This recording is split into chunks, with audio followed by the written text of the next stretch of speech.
I'm gonna hit record. I know it's a smaller crowd tonight because there is another Miss America meeting going on coincide. Let me see if I can share my screen with what we're doing tonight.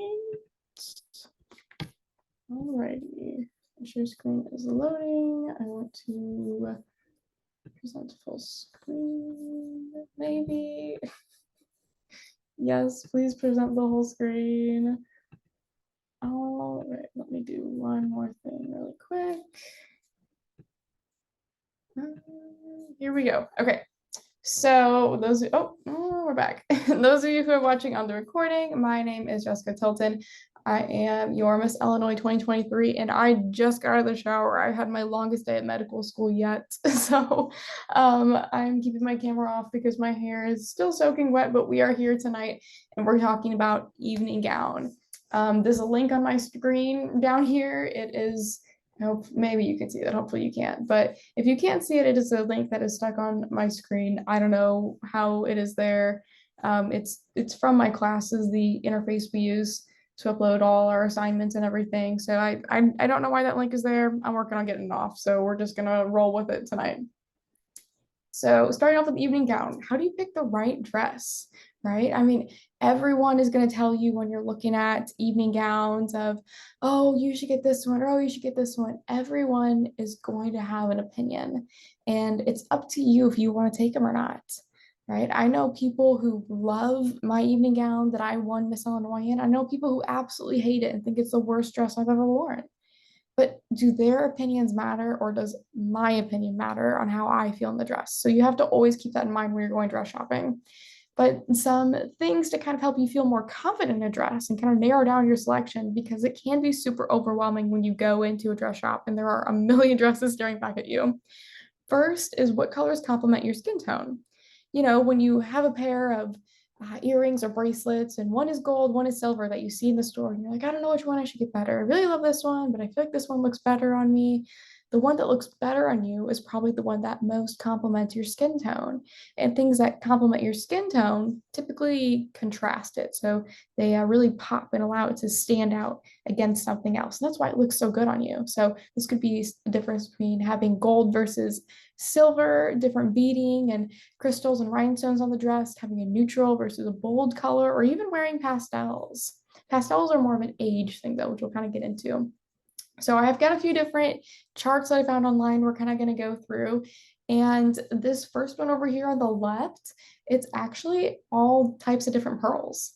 And I think this is really neat. So you can kind of identify where you are. So this is about me-ish. I have green eyes. So your eye color actually can also play a role. And I'll probably do one of these on just hair and makeup at one point.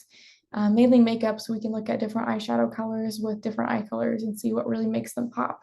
But you can see how the different types of pearls coincide to different hair and eye colors. So, you know, kind of take a look at this. And if you're going to wear pearl jewelry or pearl earrings, particularly even for interview, they all kind of come together.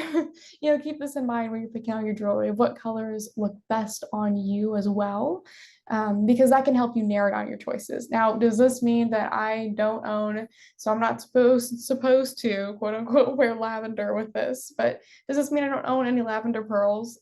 No, I do. I actually have a pair of lavender pearl earrings, which are one of my favorites.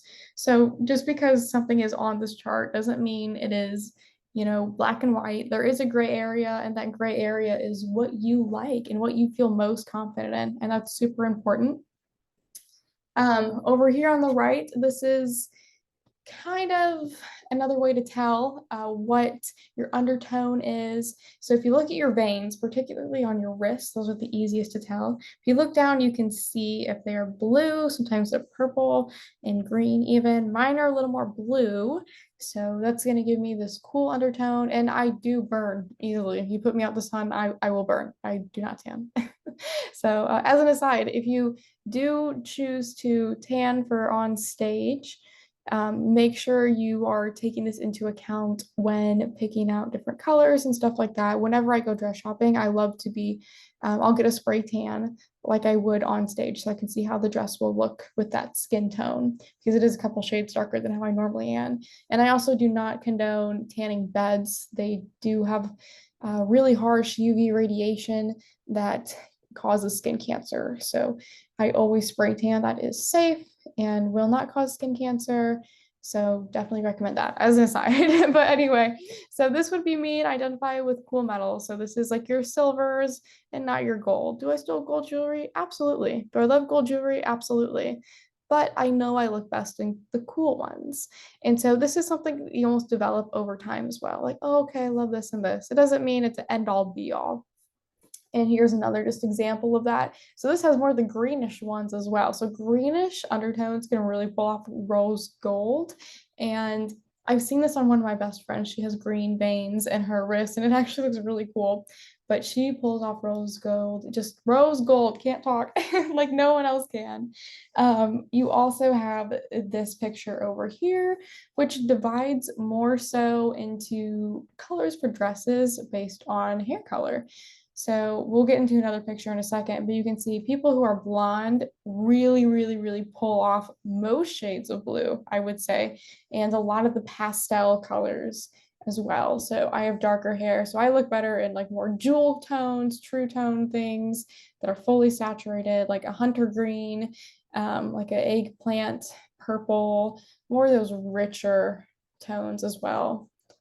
So, and then actually, if you're looking at this whole thing, I'm actually winter on the whole palette shade. I sat down and they have a quiz online you can take. Oh, I don't remember what it is. If you search like find my color or color quiz, it'll pop up. But these, I like these pictures better so you can kind of tell what are your colors.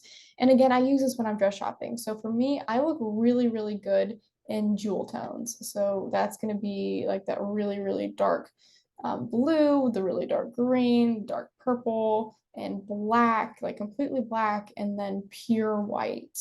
So keep in mind when you're looking for a dress that maybe you try on a dress and you absolutely love the fit of it, but you just don't love the color and you don't even know like what color you even want it in.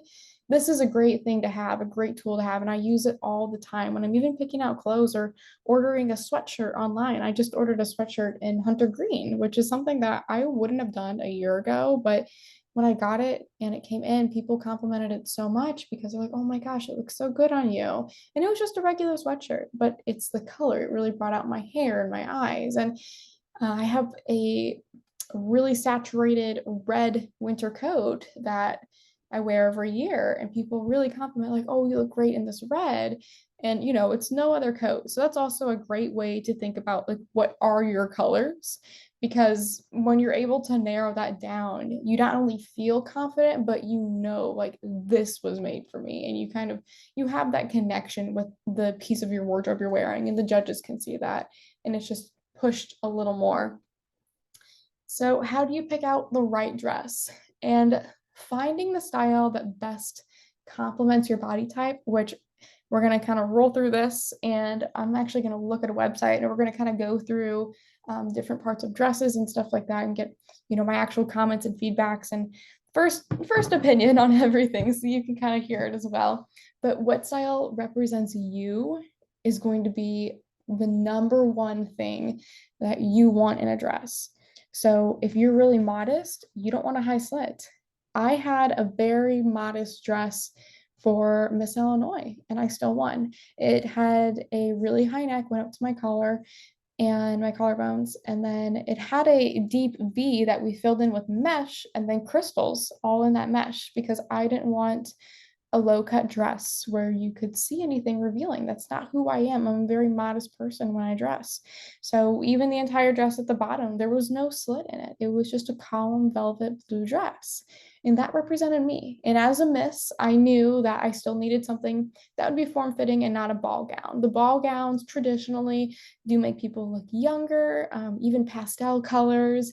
Those tend to make someone look really young, like the lavenders, teals, aqua, the baby pink, even hot pink sometimes can make someone look younger and almost like you're in the teen category. So the mist would be more the true tone colors, the different types of reds, blues, silvers, golds, black, even white dresses, greens, particularly, all of those more true colors those are going to be better for the miss. And anything that is a little more form-fitting and or revealing, something that you would expect to see a professional in the field wear. Think about it like that. So when you think of the next, Miss America, the next Miss Utah, Miss, whoever you're going for in the Miss category, particularly, you think of someone who is really like sophisticated and on brand with herself. So you have to figure out what your brand is and what you're going to portray from interview to on stage. So an interview, if you have, more of a revealing interview suit and or dress, and then on stage you wear very, very modest attire, the judges might be a little conflicted, like, oh, well, I wasn't expecting this. Not anything wrong with that, but it might kind of throw them off in their thoughts. So keep that in mind. You want to keep your brand really consistent as well, and also be dressing for your age category. How do you learn how to walk, right? I'm not an expert on walking, but I have some very helpful tips and tricks. So the biggest thing is, again, I said this in my last ones, you go to TikTok, you go to Instagram, you go to YouTube, maybe not YouTube, I don't know if they search by hashtags, but you search like hashtag pageant walk, and they will have videos teaching someone how to walk. I thought about maybe doing another episode of these about posing, where I can have a little more room to show you how to pose based on body type and everything. So I might consider that. I have a few of these lined up. But when you're walking, the best thing you can do is also practice in the shoes you're going to be wearing on stage. Now, I exclusively wear Betsey Johnson heels. And this isn't because I'm sponsored by Betsey Johnson, because I'm not, but she definitely should, because I only wear her heels on stage now. I have one of her pairs and I fell in love with it. And it was so easy for me to walk in.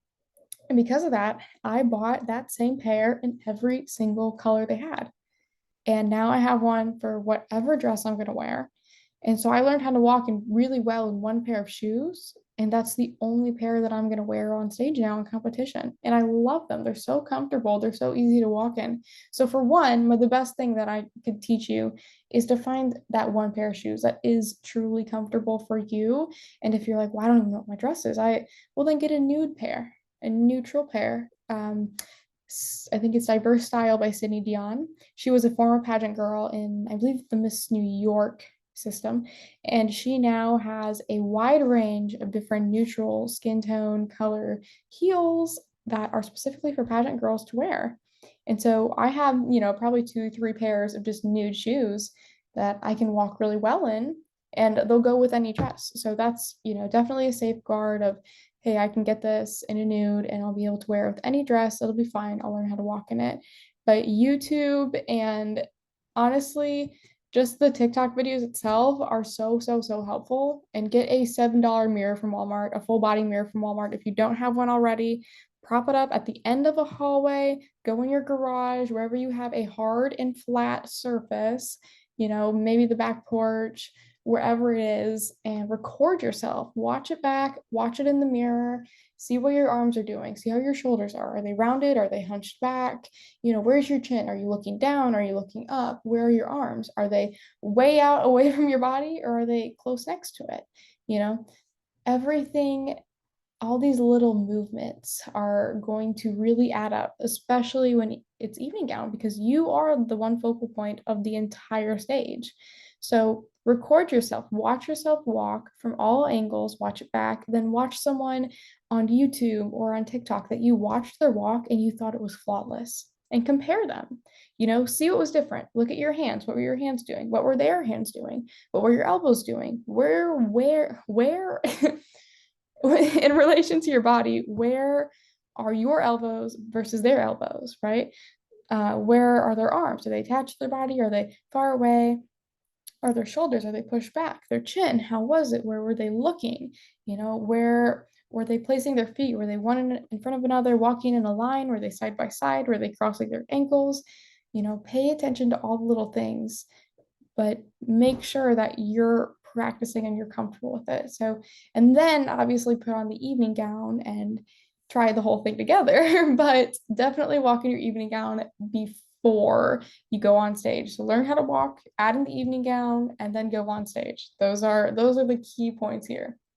Next Wednesday, this is next Wednesday, and then we're going to kind of go back to the website thing I was talking about. So next Wednesday, we're going to be talking about how to promote your community service initiative, especially if you're just getting started. You know, how do you get involved in the community? How do you do the cold calls? And how do you get out there and gain these partnerships? How do you create this huge advocacy behind your platform within the community? And that's something that I'm really passionate about, that I am excited to talk to you guys about. We are going to use this one. I have a million tabs open. Please don't at me for that. My friends at school give me a hard enough time. So we're gonna go to Henry's. I love Henry's. I have a bunch of stuff on sale. Let's do, I guess best match is fine. Okay, so let's start here. I always love going to Henry's. So this dress right here, gorgeous, gorgeous dress. I honestly would think a miss or a teen could wear it. I think it'd be more miss just because of the color black. With teens, typically they have the more colorful wardrobe because they're young, they're fun, like they're always outgoing. That's typically why you see a lot more colors in teen stuff, but it is very fitting. So this could be a miss, but the skirt is also really fun at the bottom. So again, could be a teen or a miss. I would say more miss because of the color black. If they had this in like a pink or a lavender, particularly, this would look great for a teen. I would say this is also a young miss dress. I don't want to say teen because of the color itself. It is a neutral. And again, neutral, much more sophisticated, classy, goes with a lot of things. You have to be careful if you're wearing a neutral of your skin tone. If you have a very light skin tone, this can wash you out. So just be considerate of that. Again, it is really form-fitting. I would definitely say a younger miss. This one, this beaded dress, you can kind of see how it flows all the way down. It's not really chopped up here. It's chopped up into a section, and a section. And it can make someone seem really short. So I'm only 5 foot. And if I were to wear this dress, it would almost seem really choppy because this would be, however many inches, looks like 12 inches maybe, and then 24 inches. And then, oh, I'm gonna have to have a hemmed about right here. So it's gonna really make you seem shorter than you are. Whereas a dress like this, where it almost seems a little long and continuous, there's a little something at the waist right here, but all the beading flows into each other. This would be great for someone who's shorter. It's a beautiful royal blue. It has a nice slit in it. It still has like a modest neckline. This would be great for a miss. A teen, it's a little plain for teens. You almost want to have something fun, kind of like the ruffles, but I think this is a great dress as well. Same thing, this would be great for a teen. I wouldn't do this for a miss because it looks a little young here. All the stripes, while they are really sophisticated, they do seem a little more teen-ish.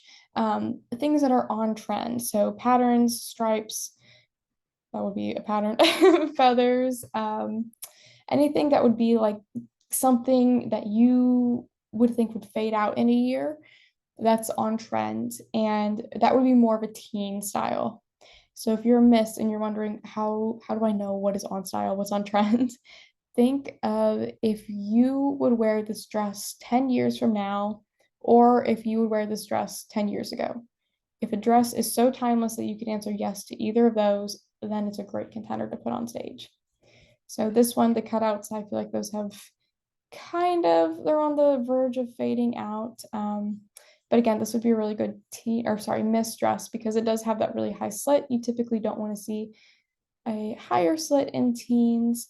The color is more of a jewel toned, and you can see that the beading really complements her skin tone. So if this was gold beading, it would not look good with her, or really with its color. But I guess we'll go to this one. This one, I don't know. I would say it would also look really good with a miss or a teen, more so a younger miss, because you have this really, really gorgeous classy silver right here. Anything that is silver or liquid beading, silver liquid beading or crystals that have the prongs are typically more of a timeless, classy look and something you'd see on a miss. So if you see something like that, it can also make teens look older. So when you have a deep V neckline or kind of coming up here, the slit in the front, this is, kind of guaranteed things that you'd see on a miss dress. This one is a very USA style dress, which is a lot very revealing. Sorry, my chair is like falling off this rug. This dress is very revealing, so it would definitely be more of a USA style dress, not something in the Miss America opportunity. You know, we don't, modesty isn't one of our values per se, but we like things that are very classy and again, timeless. And, you know, 10 years from now, I definitely don't think I would wear this dress. I don't think I'd be comfortable in it right now, but you know, my comfort is different than someone else's. Um, this is an on-trend pattern, I would say. Like this would probably fade out in the next year or so. So I almost advise anyone, especially teens, you know, because you're going to outgrow it and everything else, from getting something that is on trend. This one is a little more timeless because it almost looks like it's just a beading pattern. This one isn't terrible for a miss. This is to say that if anyone owns any of these dresses and you're like, oh my gosh, Jess, they did the dress. So not true. I'm just giving my honest opinion about dresses. Judges see you in this dress on stage for what, you know, 30 seconds, and they're going to look at how you're walking, how you carry yourself, you know, how you're wearing the dress type thing. I personally just love this dress. That's just me though. I think it's a brand new one from, yeah, Print Couture. Yeah, I don't know why it's in here. It's not on sale. It's very pretty, very on brand with them right now. Again, it is a trend though. You can see the colored flowers that are going through. Here are some flowers from, I believe, last year's line. And these are also very Miss style dresses just because of the cut of the top of the dress and then also how form-fitting it is. I honestly, this one, you can see how it's got that pattern that is going to fade out. And it's also a bright yellow, so I would advise any miss from wearing this dress. The two-piece dresses, very teen. I would not ever put a miss in a two-piece dress. Just my personal preference. I believe they do have kind of that teen fun crop top appearance with it, so I would advise away from that. This is a really gorgeous dress. This could be Miss or teen.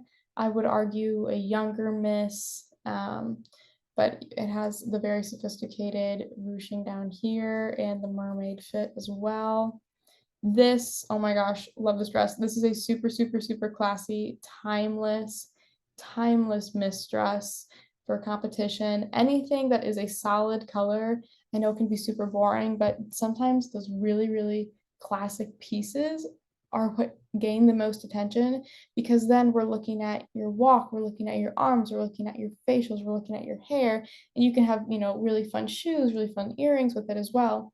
But keep in mind, when you have a dress that is like this, has a lot of fun things going on it versus a dress like this, your walk is the main thing they're going to be noticing in that simpler dress. So that is something to keep in mind. If you know you're not strong in your walk, then maybe go for a dress that has a little more going on it because people are going to be paying attention to what's going on with the dress rather than, okay, we see the dress. What are you doing here? So this is also another example of a gorgeous, gorgeous Miss dress. The mint green is a little young, and again, the pastels are almost washing her out, right? Doesn't it almost seem like there's a white filter over all of this that kind of blends it all together? So think about this. So this was really contrasting here, and you know, you could really see, okay, wow, gorgeous. You can see every part of the dress. Even over here, you can see how it almost melts into her, and you're like, what are we looking at, right? So keep that in mind when you're looking at dresses. So here, again, you know, the color kind of washes her out. But right here, this pops against her. So you want to make sure, and here as well, it washes out. So color is a really big thing that can help you feel really confident. And it may not be something that you realize right away, but you find out over time. So I'm trying to find a really good example. So this is a great example of a silver that looks really good on her. So the silver pops against her, but she has very similar. Is this the same model? I don't know, probably not. She has very similar hair and skin tone here. You can see more of the gold, rose gold tone here washes her out. So that's a great example about how just the color of the jewelry can wash someone out or not. But I am going to conclude our evening there tonight. Doesn't look like we have any questions in the chat. So that's kind of, this was more so of how to define what you think you should be looking for in an evening gown, or, you know, paying attention to what you're looking at on the rack. And I hope it was helpful if you're watching it back. on the YouTube recording. I hope you enjoyed it, and I hope you do well in your next competition. And next week, we'll be talking about community service initiative, how to promote it in the community, how to build up that resume to have it on there, and everything else. I'm gonna stop sharing, and I hope you guys have a great night, and we'll see you next week.